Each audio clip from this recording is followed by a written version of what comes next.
شان استقبال ہوگا۔ بہاولپور سے تشریف لائے ہیں اور گزشتہ 2 دن سے ریڈ فاؤنڈیشن کے تعلیمی اداروں کو دیکھ رہے ہیں۔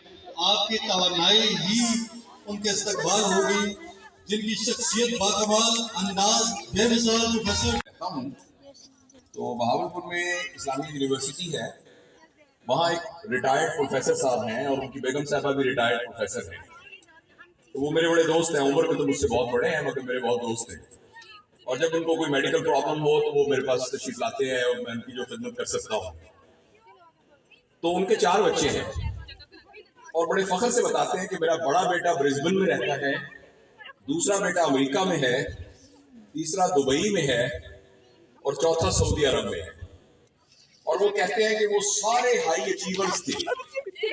اب ہم دونوں میاں بیوی یہاں ہیں اور جب ہمیں کوئی بخار ہوتا ہے تو ہمیں کوئی ہسپتال لے جانے والا نہیں ہوتا، لیکن وہ یا ایک پتھر ہو جس کے ذریعے وہ ایک جانور کو ماریں گے اور اس کے گوشت کو کھائیں گے، اور وہ گوشت 1 یا 2 دن چلے گا، اس کے بعد پھر دوبارہ ان کو شکار کرنا پڑے گا۔ تو بہت عرصے تک یہ ہنٹر ایج میں لوگ رہے۔ اس کے بعد ایک بہت کمال کی ڈیولپمنٹ ہوئی ہیومن ہسٹری کے اندر۔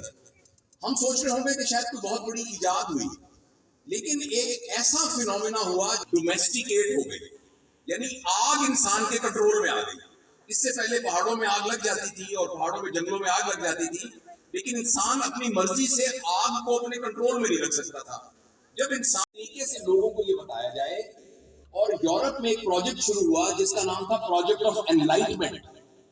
اس پروجیکٹ میں یہ کہا گیا کہ جو ہمارے 5 حواس کے ذریعے سے ہم جس چیز کو دیکھ سکتے ہیں بس وہی علم ہے، اس کے علاوہ کسی اور چیز کو، انٹیوژن کو، وحی کو، ادراک کو ایکچولی کوئی ویلیو دینے کی ضرورت نہیں، بلکہ یہ کہا گیا خدا نماز اللہ کہ خدا کا تصور اخلاقی طور پر تو ٹھیک ہے مگر اصولی طور پر کسی ڈیوائن کے تصور کی کوئی گنجائش نہیں۔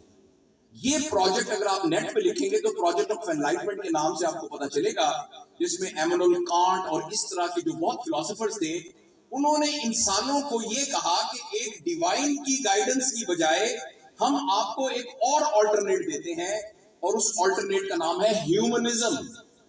ریلیجن آہستہ آہستہ ریپلیس ہونا شروع ہو گیا ایک کانسیپٹ سے جس کا نام ہے ہیومنزم۔ ہیومنزم کا یہ مطلب ہے کہ میرے لیے یہ فیصلہ کہ میں اپنی زندگی کو کیسے گزاروں، یہ فیصلہ کسی خدا کو کرنے کی بجائے مجھے خود کرنا چاہیے۔ میں خود فیصلہ کروں کہ میں کیا کھاتا ہوں، میں خود فیصلہ کروں کہ میں کیسے پہنتا ہوں، میں خود فیصلہ کروں کہ میرا سوشل انٹریکشن کیسے ہوگا۔ کچھ لوگوں نے کہا کہ اس طرح تو ایک انسان کا دل جائے گا کہ میں دوسرے کو قتل کر دوں۔ میں نے کہا نہیں، کوئی بات نہیں، ہم اس کے لیے ایک نظام بنائیں گے جس نظام کا نام پارلیمانی نظام ہوگا، جس کے ذریعے ہم لوگوں کو منتخب کر کے چیزیں بنائیں گے، وہ ایک قانون بنائیں گے۔ تو قانون کہہ دے گا کہ یہ کام جرم ہے تو اس جرم کی اس کو سزا دیں گے، اور جو چیز قانون میں آ جائے گی وہ ہیومن رائٹ کا حصہ نہیں بنے گی۔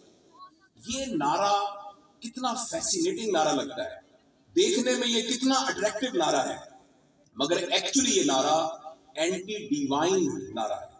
اور اب بہت سارے فلاسفرز کا یہ خیال ہے کہ یہ اتفاق سے کسی کے ذہن میں نہیں آیا، بلکہ ایک بہت لینئر قسم کے پروجیکٹ کا ایک کمپوننٹ ہے، یعنی ایک بڑی چھتری، جس چھتری کو میں ڈیوائن اس لیے کہہ رہا ہوں کہ اس میں تمام مذاہب کو میں شامل کر رہا ہوں، اللہ کے لفظ کی بجائے ڈیوائن استعمال کر رہا ہوں۔ ڈیوائن کی چھتری سے پوری انسانیت کو نکال کر ہیومنزم کی چھتری میں ڈال دیا جائے، اس کا کیا فائدہ ہوگا ان اسکول آف تھاٹ کو؟ اب وہ انسان جو اس پروٹیکشن میں موجود تھا اب وہ اکیلا ہو گیا ہے، اور اس کے فیصلہ کرنے کی استطاعت صرف اپنے تک محدود ہو گئی ہے۔ وہ خود چاہتا ہے کہ میں اپنی زبان میں ایک سوراخ کر کے یہاں ایک بندہ پہن لوں تو اپنے زبان پہ پہن سکتا ہے۔ ایک حسین شخص یہ چاہتا ہے کہ میں پورے جسم پہ ٹیٹو کروا لوں تو وہ کروا لے۔ ایک مرد کو خیال آتا ہے کہ میں کیوں نہ ایک مرد کے ساتھ ہی اپنی زندگی گزاروں۔ اتنا فیسینیٹنگ طریقے سے اس ہیومنزم کو کیا گیا کہ ایک ایب نارمل چیز کو معاشرے میں فخر کے طور پر بیان کیا گیا۔ اگر کوئی شخص یہ کلیم کرے کہ میں ہومو ہوں تو یہ فخر کی بات ہے کہ دیکھو یہ کتنا زبردست ہے کہ جج ہونے کے باوجود اس کو کرتا ہے۔ تو یہ بنیادی طور پر آپ اس کو سمجھنے کی کوشش کیجئے میرے پیارے بہنوں اور بھائیوں، بیٹیوں، بیٹوں، یہ ساری باتیں ہم سے ریلیٹ کرتی ہیں، یہ ساری باتوں کا ہمارے آنے والی نسلوں پر امپیکٹ ہونے والا ہے۔ جس وقت میڈیا نہیں تھا، سوشل میڈیا نہیں تھا، تو یہ چیزیں آئسولیشن میں ہو سکتی تھی. آج اگر ایک خیال امریکہ کے کسی بند کمرے میں ہے تو وہ آپ کی 9 سال کی بچی کے ہاتھ کے اوپر وہ خیال جو ہے ایک ویژول کی فارم کے اندر موجود ہے. اس لیے پلیز یہ جو بات میں کنکلوڈ کرنا چاہتا ہوں اس کو پلیز توجہ سے سنیے.